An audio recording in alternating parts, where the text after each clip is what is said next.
اب تھوڑی بات اور بھی سن لیجئے کہ کچھ اسباب ہوتے ہیں تنگ دستی کے، عموماً ہمارے اندر وہ عادتیں ہوتی ہیں اور ہم کہتے ہیں جی کہ تنگ دستی بہت ہے۔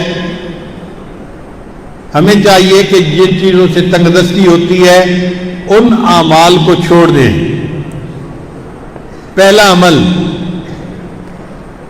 کھڑے ہو کر جوتے پہن کر ننگے سر کھانا کھانا۔ آج کل شادیوں میں، دعوتوں میں ایک عام سی بات ہے، جوتے پہنے ہوتے ہیں، ننگے سر ہوتے ہیں اور کھڑے ہو کے کھانا کھاتے ہیں۔ اس سے اللہ تعالیٰ رزق میں تنگی فرما دیتے ہیں۔ دوسری بات، بیت الخلاء میں باتیں کرنا۔ تیسری بات، مہمان کو بوجھ سمجھنا۔ چوتھی بات، ہاتھ دھوئے بغیر کھانا کھانا اور بسم اللہ پڑھے بغیر کھانا کھانا، اس سے رزق میں تنگی ہو جاتی ہے۔ پھر پانچویں بات، کھانا ختم ہو جائے تو کھانے کے برتن کو اچھی طرح صاف نہ کرنا، اس سے بھی رزق میں تنگی ہوتی ہے۔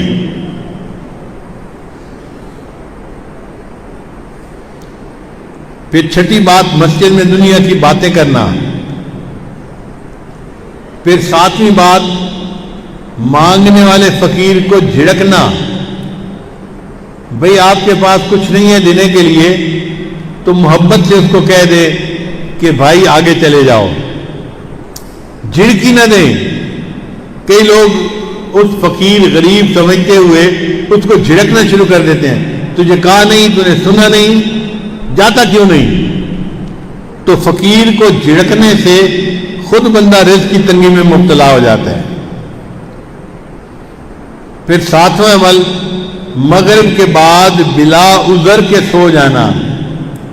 عشاء کے بعد سونا چاہیے، مغرب کے بعد اگر بیماری ہے یا عذر ہے تو اور بات ہے، پھر اجازت ہے۔ اگر عذر نہیں تو مغرب کے بعد سونے کی عادت ہی بنانی چاہیے۔ پھر 10واں عمل جس سے رزق تنگ ہو جاتا ہے، بغیر عذر کے نماز قضا کر دینا۔ فجر نہیں پڑھتے، ظہر نہیں پڑھتے، عصر نہیں پڑھتے، مغرب نہیں پڑھتے، باتوں میں لگے رہے، نماز قضا ہو گئی۔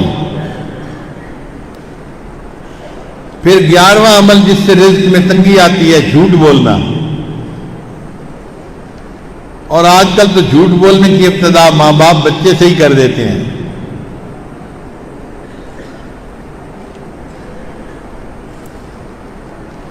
پھر 12واں عمل جس سے رزق میں تنگی ہوتی ہے، گانے بجانے میں دل لگانا۔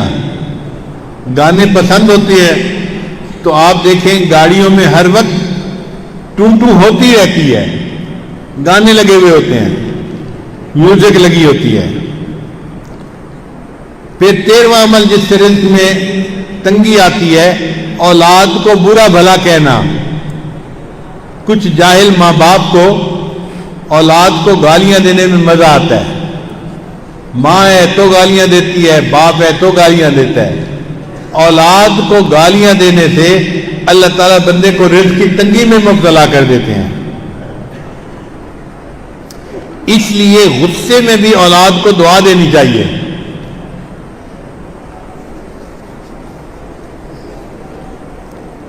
چنانچہ ایک صاحب اپنا واقعہ سنانے لگے کہ میں بہت شرارتی تھا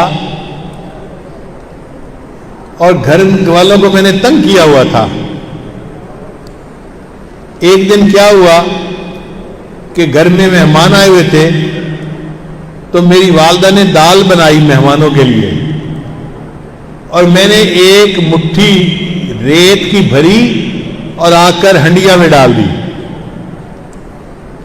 اب جب مہمان کھانا کھانے لگے تو دال کے اندر ریت تھی، تو کھانا تو نہیں کھایا جاتا نا، تو مہمانوں کو بھی پریشانی ہوئی اور گھر والوں کو بھی پریشانی ہوئی۔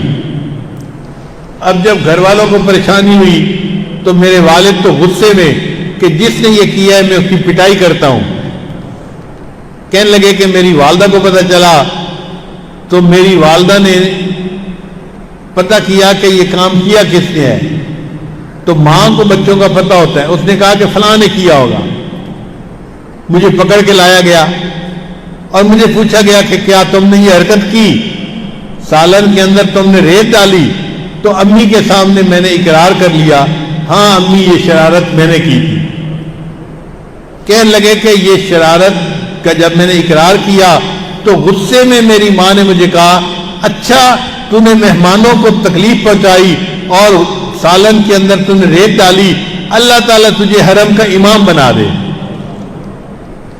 تو وہ کہتے ہیں کہ اللہ نے میری ماں کی دعا کو قبول کر لیا اور آج اللہ نے مجھے دونوں حرم کا امام بنا دیا۔ یہ واقعہ کس کا تھا؟ قاری سدیس کا تھا جو حرم کے امام ہیں۔ انہوں نے اپنی زندگی کا واقعہ سنایا کہ میں نے یہ حرکت کی تھی، میری والدہ نے مجھے بد دعا دینے کی بجائے دعا دی تھی، بیٹا اللہ تجھے حرم کا امام بنا دے، اور آج میری ماں کی دعا قبول ہوئی اور اللہ نے مجھے حرم کا امام بنا دیا۔